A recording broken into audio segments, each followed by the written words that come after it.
ਸਨਮਾਨਯੋਗ ਗੁਰੂ ਨਿਵਾਜੀ ਸਾਧ ਸੰਗਤ ਜੀਓ, ਆਓ ਸਤਿਗੁਰੂ ਜੀ ਦੀ ਕਿਰਪਾ ਦਾ ਸਦਕਾ ਉਹਨਾਂ ਦੀ ਪਵਿੱਤਰ ਬਾਣੀ ਦੀ ਵਿਚਾਰ ਪ੍ਰਾਰੰਭ ਕਰੀਏ। ਅੱਜ ਜੋ ਆਪਾਂ ਸ਼ਲੋਕ ਸਮਝਣਾ ਹੈ, ਸਹਿਸਕ੍ਰਿਤੀ ਸ਼ਲੋਕਾਂ ਵਿੱਚੋਂ ਸ਼ਲੋਕ ਨੰਬਰ 40, ਜੋ ਸ੍ਰੀ ਗੁਰੂ ਗ੍ਰੰਥ ਸਾਹਿਬ ਜੀ ਦੇ ਅੰਕ ਨੰਬਰ 1357 ਤੇ ਦਰਜ ਹੈ। ਇਸ ਸ਼ਬਦ ਦੇ ਅੰਦਰ 7 ਪੰਕਤੀਆਂ ਹਨ ਤੇ ਅਖੀਰਲੀ ਜੋ ਪੰਕਤੀ ਹੈ 7ਵੀਂ, ਉਹਦੇ ਵਿੱਚ ਗੁਰੂ ਸਾਹਿਬ ਕੁਝ ਇਸ ਤਰ੍ਹਾਂ ਦਾ ਇਸ਼ਾਰਾ ਕਰਦੇ ਨੇ ਕਿ ਉਹ ਇਸ ਸ਼ਲੋਕ ਵਿੱਚ ਕੀ ਦੱਸ ਰਹੇ ਨੇ। ਆਪ ਜੀ ਫਰਮਾਉਂਦੇ ਨੇ, ਖਟ ਲਖਿਆਣ ਪੂਰਨੰ ਪੁਰਖ ਹੈ, ਨਾਨਕ ਨਾਮ ਸਾਧ ਸੁਵਜਨ ਹੈ। ਸੋ ਇਸ ਬਚਨ ਤੋਂ ਇਸ ਤਰ੍ਹਾਂ ਪ੍ਰਤੀਤ ਹੁੰਦਾ ਹੈ ਕਿ ਸਤਿਗੁਰੂ ਜੀ ਇਸ ਸ਼ਲੋਕ ਦੇ ਅੰਦਰ 6 ਲੱਛਣ ਜਾਂ 6 ਗੁਣ ਦੱਸ ਰਹੇ ਨੇ। ਗੁਣ ਕਿੰਨਾਂ ਦੇ ਦੱਸਦੇ ਨੇ? ਜਿਨ੍ਹਾਂ ਨੂੰ ਆਪਾਂ ਪੂਰਨ ਪੁਰਸ਼ ਆਖ ਸਕਦੇ ਹਾਂ, ਜਿਨ੍ਹਾਂ ਨੂੰ ਸਤਿਪੁਰਖ ਆਖਿਆ ਜਾਂਦਾ ਹੈ, ਜਿਨ੍ਹਾਂ ਨੂੰ ਅਸੀਂ ਮਹਾਪੁਰਸ਼ ਸਾਧੂ ਜਨ ਆਖਦੇ ਹਾਂ। ਉਹਨਾਂ ਮਹਾਂਪੁਰਸ਼ਾਂ ਦੇ 6 ਲੱਛਣ, 6 ਗੁਣ, 6 ਕੁਆਲਿਟੀਜ਼ ਉਹਨਾਂ ਦੀਆਂ ਇੱਥੇ ਬਿਆਨ ਕੀਤੀਆਂ ਗਈਆਂ ਨੇ।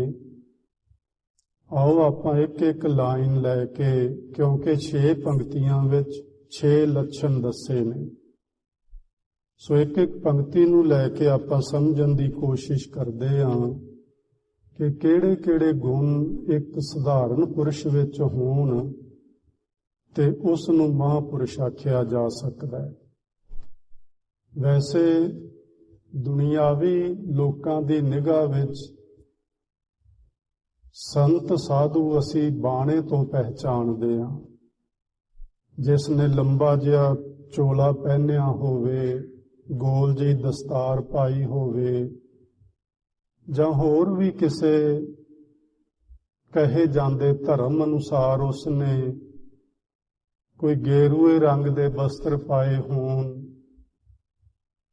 ਕੋਈ ਨਾ ਕੋਈ ਉਹਨੇ ਆਪਣਾ ਰੂਪ ਦੁਨੀਆ ਨਾਲੋਂ ਵੱਖਰਾ ਬਣਾਇਆ ਹੋਵੇ, ਤੇ ਉਸ ਨੂੰ ਅਸੀਂ ਸਾਧੂ, ਸੱਜਣ, ਸੁਆਮੀ, ਮਹਾਂਪੁਰਸ਼ ਆਖ ਦਿੰਦੇ ਹਾਂ, ਸੰਨਿਆਸੀ ਆਖ ਦਿੰਦੇ ਹਾਂ।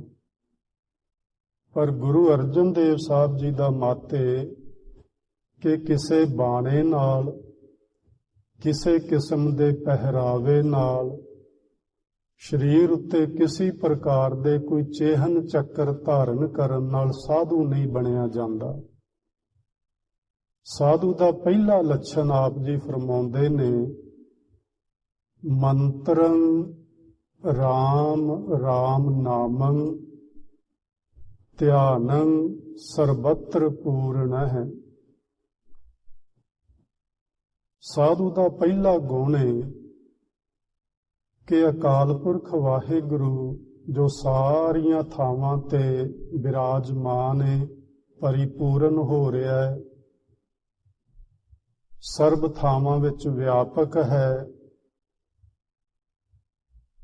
ਉਸ ਪਰਮਾਤਮਾ ਦਾ ਉਹ ਨਾਮ ਜਪਨ ਤੇ ਉਹਦੇ ਉੱਤੇ ਧਿਆਨ ਧਰਨ। ਸੋ ਪਹਿਲਾ ਬਚਨ ਨੇ ਨਾਮ ਜਪਣਾ, ਤੇ ਨਾਮ ਵੀ ਜਪਣਾ ਹੈ ਧਿਆਨ ਦੁਆਰਾ, ਧਿਆਨ ਧਰ ਕੇ। ਧਿਆਨ ਦਾ ਮਤਲਬ ਹੁੰਦਾ ਹੈ ਕਿਸੇ ਇੱਕ ਵਸਤੂ ਤੇ, ਕਿਸੇ ਇੱਕ ਪਦਾਰਥ ਤੇ, ਕਿਸੇ ਇੱਕ ਨੁਕਤੇ ਤੇ ਆਪਣੇ ਧਿਆਨ ਨੂੰ ਟਿਕਾ ਕੇ ਰੱਖਣਾ। ਉੱਥੋਂ ਉਸ ਨੂੰ ਇੱਧਰ ਉੱਧਰ ਦੌੜਨ ਭੱਜਣ ਨਹੀਂ ਦੇਣਾ, ਥਿੜਕਣ ਨਹੀਂ ਦੇਣਾ।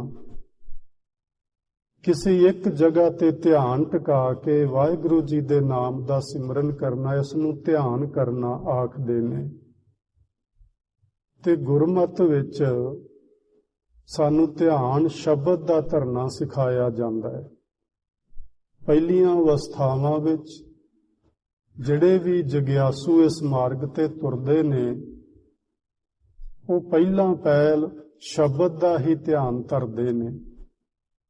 ਸ਼ਬਦ ਦੇ ਧਿਆਨ ਤੋਂ ਮਤਲਬ ਇਹ ਨਹੀਂ ਕਿ ਉਹ ਕਿਤੇ ਮੂਰਤ ਦੀ ਤਰ੍ਹਾਂ ਲਿਖ ਕੇ ਉਹਦੇ ਉੱਤੇ ਧਿਆਨ ਟਿਕਾਉਂਦੇ ਨੇ, ਸਗੋਂ ਸ਼ਬਦ ਦਾ ਧਿਆਨ ਧਰਨ ਤੋਂ ਮਤਲਬ ਹੈ ਉਹਦੇ ਭਾਵ ਅਰਥਾਂ ਵਿੱਚ ਆਪਣੀ ਸੁਰਤ ਨੂੰ ਜੋੜ ਕੇ ਰੱਖਣਾ। ਇਹ ਪਹਿਲੀਆਂ ਅਵਸਥਾਵਾਂ ਦੀ ਗੱਲ ਹੈ। ਜਿਵੇਂ ਜਿਵੇਂ ਮਨੁੱਖ ਦਾ ਧਿਆਨ ਪੱਕਦਾ ਜਾਏ, ਟਿਕਦਾ ਜਾਏ, ਰੁਕਣ ਦਾ ਸੁਭਾਅ ਬਣ ਜਾਏ ਧਿਆਨ ਦਾ, ਫਿਰ ਹੌਲੀ ਹੌਲੀ ਉਹ ਭਾਵ ਅਰਥ ਉਹ ਸਾਰੀਆਂ ਚੀਜ਼ਾਂ ਵਿੱਚੋਂ ਨਿਕਲ ਜਾਂਦੀਆਂ ਨੇ ਤੇ ਇੱਕ ਜਗ੍ਹਾ ਸਹਿ ਸੁਭਾਈ ਧਿਆਨ ਟਿਕਣਾ ਪ੍ਰਾਰੰਭ ਹੋ ਜਾਂਦਾ ਹੈ। ਮਨੁੱਖ ਵਾਹਿਗੁਰੂ ਨਾਲ ਆਪਣੀ ਸੁਰਤ ਜੋੜ ਲੈਂਦਾ ਹੈ, ਉਸ ਨੂੰ ਧਿਆਨ ਧਰਨਾ ਆਖਦੇ ਨੇ। ਤੇ ਪਹਿਲਾ ਗੁਣ ਹੈ ਸਾਧੂ ਮਹਾਂਪੁਰਸ਼ ਦਾ ਕਿ ਉਹ ਪਰਮੇਸ਼ਵਰ ਦੇ ਨਾਮ ਦਾ ਜਪ ਕਰੇ, ਪਰ ਜਪ ਕਰੇ ਧਿਆਨ ਧਰ ਕੇ, ਧਿਆਨ ਤੋਂ ਬੇਧਿਆਨਾ ਨਹੀਂ। ਮਤਲਬ ਇਹ ਹੈ, ਗੁਰੂ ਅਰਜਨ ਦੇਵ ਮਹਾਰਾਜ ਜੀ ਨੂੰ ਕਿਸੇ ਨੇ ਸਵਾਲ ਕੀਤਾ ਸੀ ਕਿ ਜਿਨ੍ਹਾਂ ਨੂੰ ਪਰਮਾਤਮਾ ਦਾ ਨਾਮ ਨਹੀਂ ਵਿਸਰਦਾ ਉਹ ਕਿਹੋ ਜਿਹੇ ਹੁੰਦੇ ਨੇ। ਤੁਸੀਂ ਥੱਲੇ ਵਾਲਾ ਪ੍ਰਮਾਣ ਦੇਖੋ, ਉਹਦੇ ਸਵਾਲੀਆ ਫਿਕਰਾ ਹੈ ਸੇ ਕਿਨੇਹਿਆ, ਇਹਦੇ ਪਿੱਛੇ ਕੁਐਸਚਨ ਮਾਰਕ ਲਗਾਇਆ ਜਾ ਸਕਦਾ ਹੈ। ਸੇ ਕਿਨੇਹਿਆ, ਉਹ ਕਿਹੋ ਜਿਹੇ ਨੇ, ਕੌਣ ਕਿਹੋ ਜਿਹੇ ਨੇ ਜਿਨ੍ਹਾਂ ਨਾ ਵਿਸਰੈ ਨਾਮ, ਜਿਨ੍ਹਾਂ ਨੂੰ ਪਰਮਾਤਮਾ ਦਾ ਨਾਮ ਨਹੀਂ ਵਿਸਰਦਾ, ਉਹ ਕਿਹੋ ਜਿਹੇ ਲੋਕ ਨੇ। ਤੇ ਗੁਰੂ ਅਰਜਨ ਦੇਵ ਜੀ ਨੇ ਜਵਾਬ ਦਿੰਦਿਆਂ ਆਖਿਆ, ਭੇਦ ਨਾ ਜਾਣੋ ਮੂਲ ਸਾਈਂ ਜਿਹਿਆ, ਭਈ ਉਹਨਾਂ ਵਿੱਚ ਤੇ ਰੱਬ ਵਿੱਚ ਭਿੰਨ ਭੇਦ ਨਾ ਜਾਣੋ। ਉਹ ਪਰਮਾਤਮਾ ਵਰਗੇ ਹੀ ਹੁੰਦੇ ਨੇ। ਪਰਮਾਤਮਾ ਉਹਨਾਂ ਵਿੱਚ ਪੂਰਨ ਤੌਰ ਤੇ ਨਿਰਗੁਣ ਤੇ ਸਰਗੁਣ ਦੋਨਾਂ ਰੂਪਾਂ ਵਿੱਚ ਵਿਦਮਾਨ ਹੁੰਦਾ ਹੈ। ਭਾਵੇਂ ਸਾਡੇ ਵਿੱਚ ਵੀ ਹੈ, ਪਰ ਸਾਡੇ 'ਚ ਪ੍ਰਗਟ ਨਹੀਂ ਹੋਇਆ। ਕਿਉਂ ਨਹੀਂ ਹੋਇਆ? ਸਾਡੇ ਨਾਲ ਉਹਦੀ ਕੋਈ ਕਿਸੇ ਤਰ੍ਹਾਂ ਦੀ ਵਿਰੋਧਤਾ ਨਹੀਂ, ਸਾਡੇ 'ਚ ਵੀ ਹੋ ਸਕਦਾ ਹੈ, ਪਰ ਅਸੀਂ ਧਿਆਨ ਧਰ ਕੇ ਪਰਮੇਸ਼ਵਰ ਦੇ ਨਾਮ ਦਾ ਜਪ ਨਹੀਂ ਕਰਦੇ। ਇਸ ਲਈ ਹੋਰ ਕੋਈ ਗੱਲ ਨਹੀਂ। ਸੋ ਸਤਿਗੁਰਾਂ ਨੇ ਆਖਿਆ ਕਿ ਉਹ ਰੱਬ ਦੇ ਪਿਆਰੇ ਜਿਨ੍ਹਾਂ ਵਿੱਚ ਆਹ ਗੁਣ ਆ ਜਾਏ, ਉਹ ਪਰਮੇਸ਼ਵਰ ਦੇ ਨਾਮ ਨੂੰ ਧਿਆਨ ਧਰ ਕੇ ਜਪਨ, ਉਹਨਾਂ ਨੂੰ ਸਾਧੂ ਆਖਿਆ ਜਾ ਸਕਦਾ ਹੈ। ਇਹ ਉਹਨਾਂ ਦਾ ਪਹਿਲਾ ਗੁਣ ਗੁਰੂ ਅਰਜਨ ਦੇਵ ਮਹਾਰਾਜ ਜੀ ਨੇ ਦੱਸਿਆ। ਦੂਸਰਾ ਗੁਣ ਦੱਸਦੇ ਨੇ, ਗਿਆਨੰ ਸਮ ਦੁਖ ਸੁਖੰ ਜੁਗਤ ਨਿਰਮਲ ਨਿਰਵੈਰ ਨਹਿ। ਜਦੋਂ ਤੁਸੀਂ ਕੱਲੀ ਪੰਕਤੀ ਨੂੰ ਪੜੋਗੇ ਤੇ ਇਉਂ ਲੱਗੇਗਾ ਵੀ ਇਹ ਇੱਕ ਇੱਕ ਗੁਣ ਨਹੀਂ, ਇਹ ਤੇ ਕਈ ਗੁਣ ਇੱਕ ਇੱਕ ਪੰਕਤੀ 'ਚ ਦੱਸੇ ਨੇ, ਪਰ ਐਸਾ ਨਹੀਂ ਹੈ। ਥੋੜਾ ਜਿਹਾ ਠਰਮੇ ਨਾਲ ਵਿਚਾਰਾਂਗੇ, ਥੋੜਾ ਜਿਹਾ ਸਹਿਜ ਨਾਲ ਸਮਝਾਂਗੇ ਤੇ ਇਸ ਤਰ੍ਹਾਂ ਹੀ ਲੱਗੇਗਾ ਕਿ ਇੱਕੋ ਇੱਕ ਹੀ ਗੁਣ ਇੱਕ ਇੱਕ ਪੰਕਤੀ ਵਿੱਚ ਵਰਣਨ ਕੀਤਾ ਗਿਆ ਹੈ। ਪਹਿਲੀ ਪੰਕਤੀ ਵਿੱਚ ਮੁੱਖ ਰੂਪ ਵਿੱਚ ਸੀ ਧਿਆਨ, ਦੂਜੀ ਪੰਕਤੀ ਵਿੱਚ ਮੁੱਖ ਰੂਪ ਵਿੱਚ ਹੈ ਗਿਆਨ। ਹੁਣ ਜਦੋਂ ਧਿਆਨ ਦੀ ਗੱਲ ਸਤਿਗੁਰੂ ਕਰਨਗੇ, ਕਿਵੇਂ ਧਰਨਾ ਹੈ, ਕਿਹਦਾ ਧਰਨਾ ਹੈ, ਅੱਗੇ ਕੁਝ ਦੱਸਣਾ ਹੀ ਪਏਗਾ। ਉਹਨਾਂ ਨੂੰ ਵੱਖਰੇ ਗੁਣ ਨਾ ਸਮਝਣਾ। ਜਦੋਂ ਗਿਆਨ ਦੀ ਗੱਲ ਕਰਨਗੇ, ਗਿਆਨ ਕਿਸ ਨੂੰ ਆਖਦੇ ਨੇ, ਉਹਦੀ ਵੀ ਅੱਗੇ ਕੋਈ ਪਰਿਭਾਸ਼ਾ ਨਿਯਤ ਕਰਨੀ ਪਏਗੀ ਤੇ ਫਿਰ ਸਾਨੂੰ ਗਿਆਨ ਦੀ ਸਮਝ ਆਏਗੀ ਗਿਆਨ ਕਿਸ ਨੂੰ ਆਖਦੇ ਨੇ। ਇਹ ਗਿਆਨ ਨਹੀਂ ਕਿ ਕੋਈ ਗੁਰਬਾਣੀ ਦੇ ਅਰਥ ਕਰ ਸਕਦਾ ਹੈ। ਇਹ ਗਿਆਨ ਨਹੀਂ ਕਿ ਕੋਈ ਬਹੁਤ ਸਾਰੇ ਲੋਕਾਂ ਨੂੰ ਆਪਣੇ ਮੁਖ ਤੋਂ ਸੋਹਣੇ ਮਿੱਠੇ ਬੋਲ ਕੇ ਇੱਕ ਤਰ੍ਹਾਂ ਨਾਲ ਕੀਲ ਸਕਦਾ ਹੈ। ਇਸ ਨੂੰ ਗਿਆਨ ਨਹੀਂ ਆਖਦੇ। ਗਿਆਨ ਸਤਿਗੁਰੂ ਤੋਂ ਪੁੱਛੋ ਕੀ ਹੁੰਦਾ ਹੈ। ਗੁਰੂ ਅਰਜਨ ਦੇਵ ਆਖਦੇ ਨੇ ਦੂਸਰਾ ਗੁਣ ਉਸ ਮਹਾਂਪੁਰਸ਼ ਵਿੱਚ ਹੋਣਾ ਚਾਹੀਦਾ, ਗਿਆਨ ਵਾਲਾ। ਗਿਆਨ ਕੀ ਸਮ ਦੁੱਖ ਸੁਖੰ, ਸੁਖ ਅਤੇ ਦੁੱਖ ਦੋਹਾਂ ਨੂੰ ਉਹ ਇੱਕੋ ਜਿਹਾ ਜਾਣਦਾ ਹੋਵੇ। ਇਹ ਗਿਆਨ ਦੀ ਪਰਿਭਾਸ਼ਾ ਹੈ। ਵੈਸੇ ਅਸੀਂ ਬਹੁਤ ਸਾਰਾ ਗਿਆਨ ਰੱਖਦੇ ਹਾਂ, ਗੁਰੂ ਦੀ ਬਾਣੀ ਬੜੀ ਸਾਨੂੰ ਜ਼ੁਬਾਨੀ ਕੰਠੇ, ਸ਼ਬਦ ਅਸੀਂ ਪੜ੍ਹ ਲੈਂਦੇ ਹਾਂ, ਪਰ ਜਦੋਂ ਗੱਲ ਕਿਤੇ ਦੁੱਖ ਵਾਲੀ ਵਾਪਰਦੀ ਹੈ ਸਾਡੇ ਤੇ, ਸਾਨੂੰ ਸਭ ਕੁਝ ਭੁੱਲ ਜਾਂਦਾ ਹੈ। ਫਿਰ ਉਹ ਗਿਆਨ ਕਿੱਥੇ ਗਿਆ? ਇਹਦਾ ਮਤਲਬ ਉਹ ਗਿਆਨ ਨਹੀਂ ਸੀ, ਉਹ ਕੇਵਲ ਜਾਣਕਾਰੀ ਸੀ। ਸ਼ਬਦਾਂ ਦੀ ਜਾਣਕਾਰੀ, ਯਾਦ ਕੀਤੇ, ਰੱਟਾ ਮਾਰਿਆ ਤੇ ਜਾਣਕਾਰੀ ਹੋ ਗਈ, ਇਤਿਹਾਸ ਪੜ੍ਹ ਲਿਆ। ਉਹ ਗਿਆਨ ਨਹੀਂ ਹੁੰਦਾ। ਗਿਆਨ ਇਹ ਹੈ ਜੋ ਗੁਰੂ ਅਰਜਨ ਦੇਵ ਸਾਹਿਬ ਦੱਸਦੇ ਨੇ, ਗਿਆਨੰ ਸਮ ਦੁੱਖ ਸੁਖੰ। ਦੁੱਖ ਅਤੇ ਸੁੱਖ ਨੂੰ ਇੱਕੋ ਜਿਹਾ ਕਰਕੇ ਜਾਣਦਾ ਹੋਵੇ ਅਤੇ ਜੁਗਤ ਨਿਰਮਲ ਨਿਰਵੈਰ ਨਹਿ। ਉਹਦੀ ਜੀਵਨ ਜਾਚ ਕਿਹੋ ਜੀ ਹੋਵੇ। ਅਸੀਂ ਪਿੱਛੇ ਗੱਲ ਕੀਤੀ ਸੀ ਕਿ ਸਾਨੂੰ ਗੁਰਮਤਿ ਨੇ ਦੋ ਤਰ੍ਹਾਂ ਨਾਲ ਨਿਰਮਲ ਹੋਣਾ ਸਿਖਾਇਆ ਹੈ। ਬਾਹਰੋਂ ਸਰੀਰ ਕਰਕੇ ਵੀ ਸਾਫ਼ ਸੁਥਰੇ ਨਿਰਮਲ ਰਹਿਣਾ ਹੈ, ਮਨ ਕਰਕੇ ਵੀ। ਜ਼ਿਆਦਾਤਰ ਅੱਜ ਲੁਕਾਈ, ਬਾਹਰੋਂ ਤੇ ਬੜੇ ਅਸੀਂ ਨਹਾਤੇ ਧੋਤੇ ਆ, ਕੱਪੜੇ ਹਰ ਰੋਜ਼ ਧੁੱਪੇ ਹੋਏ ਪਾਉਂਦੇ ਆ, ਲੇਕਿਨ ਅੰਦਰ ਨਿਰੀ ਮੈਲ ਭਰੀ ਪਈ। ਕਿਸੇ ਨੂੰ ਛੇੜ ਕੇ ਵੇਖੋ, ਕਿਸੇ ਨੂੰ ਹੱਥ ਲਾ ਕੇ ਵੇਖੋ, ਕਿਸੇ ਨੂੰ ਪੁੱਛ ਕੇ ਵੇਖੋ, ਅੰਦਰੋਂ ਕਾਮ ਕ੍ਰੋਧ ਲੋਭ ਮੋਹ ਹੰਕਾਰ ਹੈ, ਉਬਾਲੇ ਮਾਰ ਮਾਰ ਕੇ ਨਿਕਲਦਾ ਹੈ। ਉਸ ਨੂੰ ਮੈਲ ਆਖਦੇ ਨੇ। ਅੰਦਰ ਦੀ ਮੈਲ ਜ਼ਿਆਦਾ ਖਤਰਨਾਕ ਹੈ ਬਾਹਰਲੀ ਮੈਲ ਨਾਲੋਂ। ਅਸੀਂ ਸਾਰਾ ਜ਼ੋਰ ਲਗਾਇਆ ਬਾਹਰੋਂ ਨਿਰਮਲ ਹੋਣ ਨੂੰ, ਅੰਦਰਲੀ ਮੈਲ ਨੂੰ ਅਸੀਂ ਕਦੀ ਧਿਆਨ ਵਿੱਚ ਨਹੀਂ ਲਿਆਂਦਾ। ਸੋ ਗੁਰੂ ਸਾਹਿਬ ਆਖਦੇ ਨੇ ਉਸ ਦੀ ਜੁਗਤ ਜਿਹੜੀ ਹੈ, ਜੀਵਨ ਜਾਚ ਜਿਹੜੀ ਹੈ, ਉਹ ਅੰਦਰੋਂ ਤੇ ਬਾਹਰੋਂ ਨਿਰਮਲਾ ਹੋਵੇ ਤੇ ਸਭਨਾਂ ਦੇ ਨਾਲ ਮਿੱਤਰਤਾ ਵਾਲਾ ਸਲੂਕ ਕਰਦਾ ਹੋਵੇ, ਨਿਰਵੈਰ ਹੋਵੇ, ਕਿਸੇ ਨਾਲ ਵੈਰ ਭਾਵਨਾ ਨਾ ਰੱਖਦਾ ਹੋਵੇ। ਇਹ ਹੈ ਗਿਆਨ ਦੀ ਪਰਿਭਾਸ਼ਾ। ਹੁਣ ਆਪਾਂ ਆਪਣੇ ਜੀਵਨ ਵਿੱਚ ਆਪ ਝਾਤੀ ਮਾਰ ਕੇ ਵੇਖਣਾ ਹੈ ਕਿ ਕੀ ਇਹੋ ਜਿਹਾ ਗਿਆਨ ਆਪਣੇ ਕੋਲ ਹੈ। ਜੇ ਹੈ ਤੇ ਆਪਾਂ ਕਹਿ ਸਕਦੇ ਆਪਾਂ ਗਿਆਨਵਾਨ ਪੁਰਸ਼ ਹਾਂ। ਜੇ ਆਹ ਚੀਜ਼ਾਂ ਨਹੀਂ ਹਨ ਤੇ ਫਿਰ ਆਪਾਂ ਕੋਈ ਗਿਆਨਵਾਨ ਪੁਰਸ਼ ਨਹੀਂ ਹਾਂ। ਗੁਰੂ ਨੌਵੇਂ ਪਾਤਸ਼ਾਹ ਕੀ ਫਰਮਾਉਂਦੇ ਨੇ, ਸੁਖ ਦੁੱਖ ਦੋਨੋਂ ਸਮ ਕਰ ਜਾਣੈ, ਔਰ ਮਾਨ ਅਪਮਾਨਾ, ਹਰਖ ਸੋਗ ਤੇ ਰਹਿ ਅਤੀਤਾ, ਤਿੰਨ ਜਗ ਤਤ ਪਛਾਨਾ। ਇਹ ਹੈ ਗਿਆਨ ਦੀ ਪਰਿਭਾਸ਼ਾ। ਦੁੱਖਾਂ ਸੁੱਖਾਂ ਨੂੰ ਇੱਕੋ ਜਿਹਾ ਜਾਣਨਾ, ਮਾਨ ਅਪਮਾਨ ਦੋਵਾਂ ਨੂੰ ਇੱਕੋ ਜਿਹਾ ਜਾਣਨਾ, ਸੋਗ ਤੇ ਹਰਖ ਨੂੰ ਇੱਕੋ ਜਿਹਾ ਸਮਝਣਾ। ਉਸ ਮਨੁੱਖ ਨੇ ਜਗਤ ਦੀ ਅਸਲੀਅਤ ਨੂੰ ਸਮਝ ਲਿਆ, ਜਗਤ ਦੀ ਭਾਵ ਜੀਵਨ ਦੀ ਅਸਲੀਅਤ ਨੂੰ ਪਹਿਚਾਨ ਲਿਆ।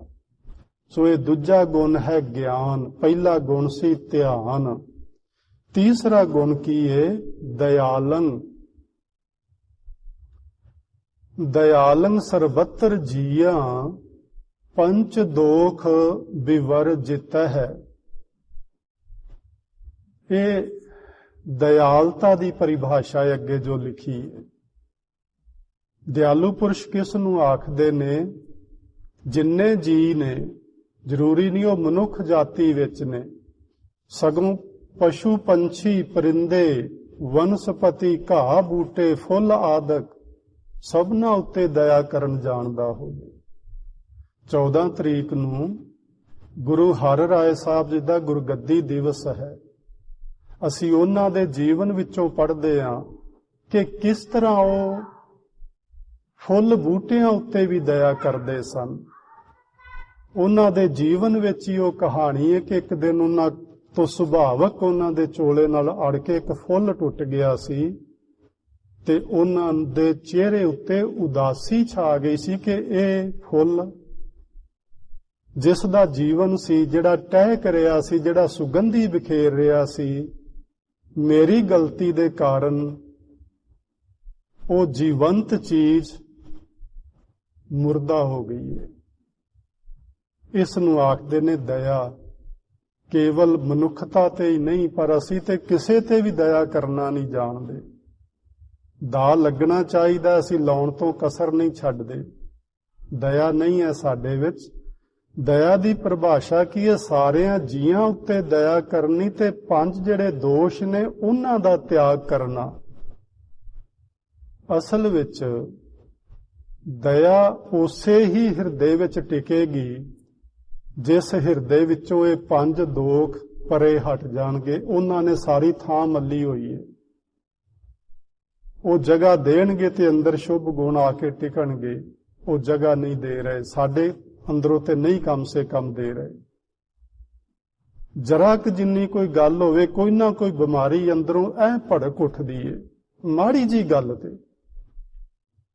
सतगुरु की आखदे ने कि जिस ने इन्हां पंजां दा त्याग कीता, काम नूं मारना नहीं, क्रोध नूं, लोभ मोह हंकार नूं खत्म नहीं करना, इन्हां नूं तब्दील करना, इस नूं आखदे रूपांतरित करना।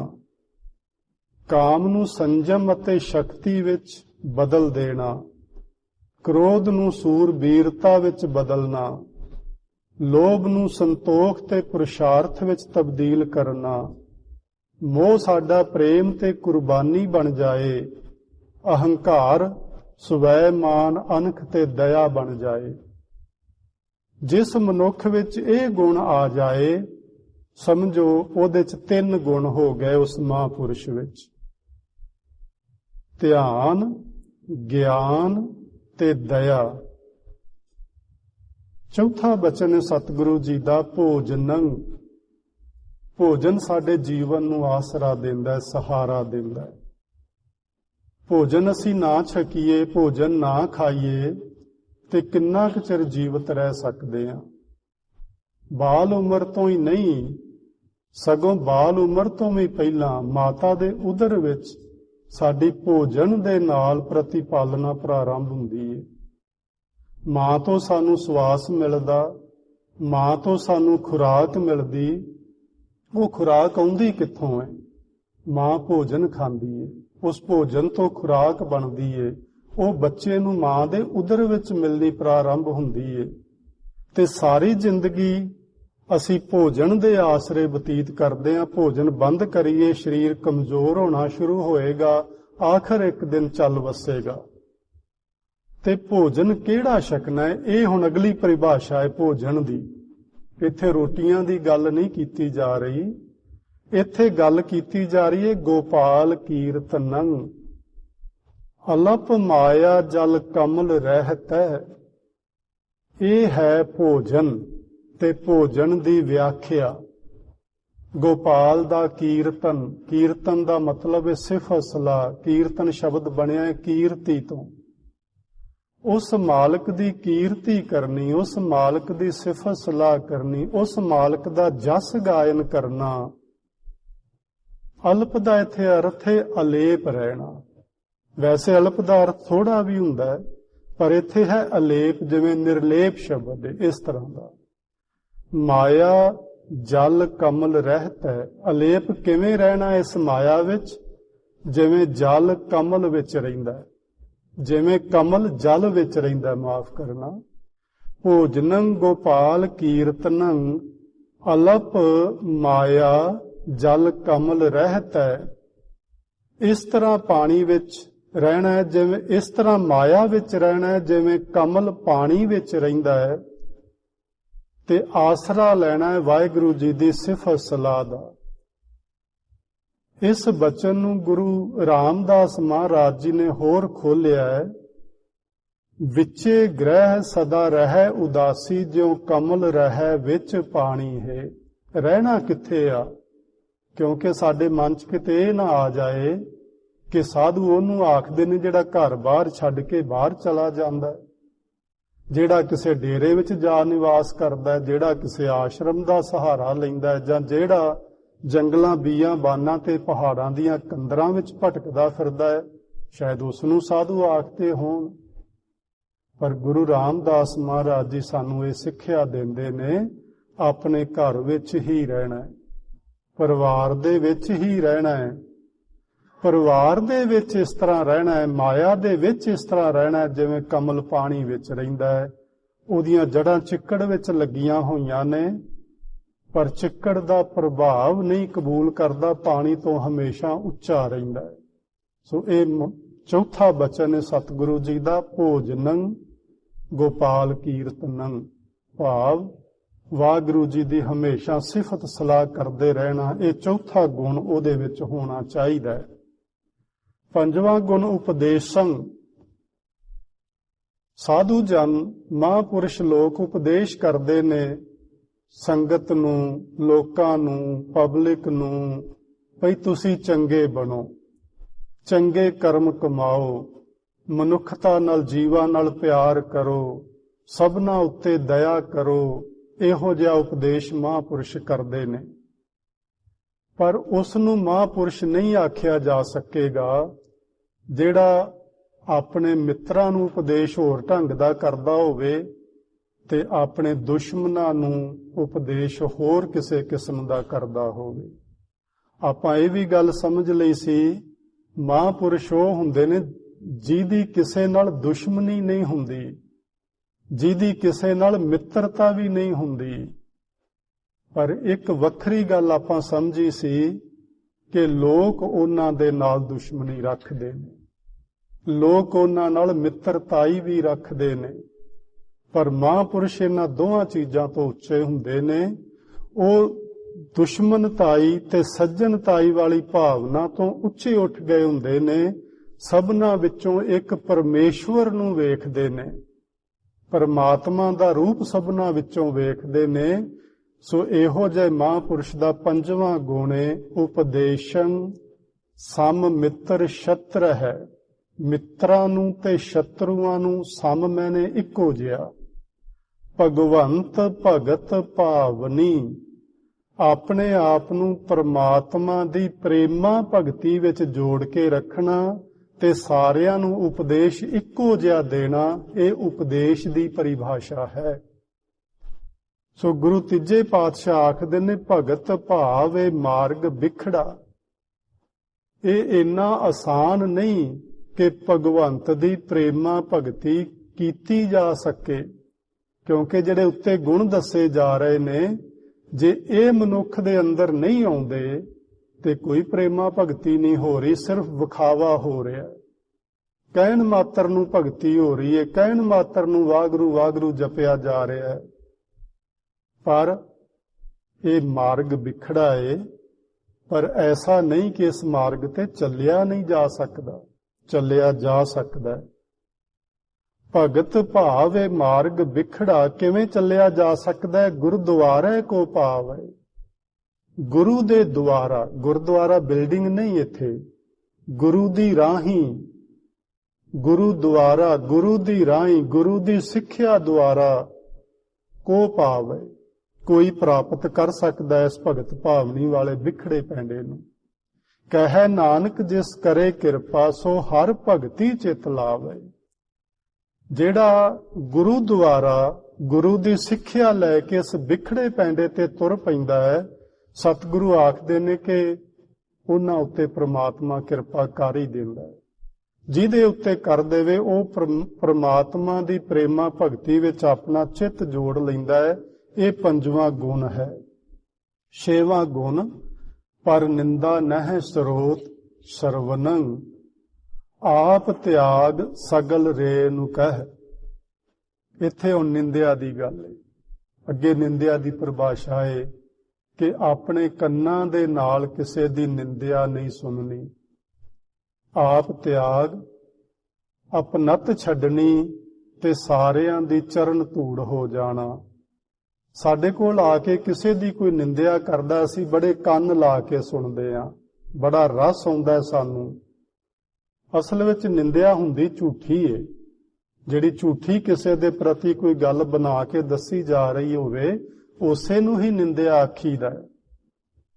ਜਦੋਂ ਅਸੀਂ ਨਿੰਦਿਆ ਸੁਣਦੇ ਹਾਂ, ਬੜੇ ਕੰਨ ਲਾ ਕੇ ਸੁਣਦੇ ਹਾਂ, ਬੜੇ ਧਿਆਨ ਨਾਲ ਸੁਣਦੇ ਹਾਂ, ਰੱਬ ਦੇ ਨਾਮ ਵਿੱਚ ਪਤਾ ਨਹੀਂ ਧਿਆਨ ਲੱਗਦਾ ਹੈ ਕਿ ਨਹੀਂ। ਪਹਿਲਾ ਬਚਨ ਹੀ ਸੀ ਗੁਰੂ ਜੀ ਦਾ ਧਿਆਨ, पर साडा ध्यान लगदा है निंदिया विच, गुरु दे बचनां विच घट वध ही लगदा है, किसे विरले दा ही लगदा है। अपना आपा छड्ड देना कि मैं कुछ नहीं हाँ, जिहदी मैनू निंदिया है कोई बंदा सुना रहा, मैं ते उसदी चरण धूड़ हाँ। जे ये गल मन विच आ जाए ते किसे दी भी निंदिया सुनन तो असीं इनकार कर देंगे कि असीं किसे दी निंदिया क्यों सुनीए, वो ते साडे नूं कई गुना चंगा है। उहदे विच ते बेअंत गुण ने, मैं निर्गुणियारा हाँ, मेरे विच कोई भी ते गुण नहीं। मैनू की हक है किसे दी निंदिया करनी ते किसे दी निंदिया सुननी। गुरु साहब ने आख्या सी पहला मरण कबूल सगल रेणुका है।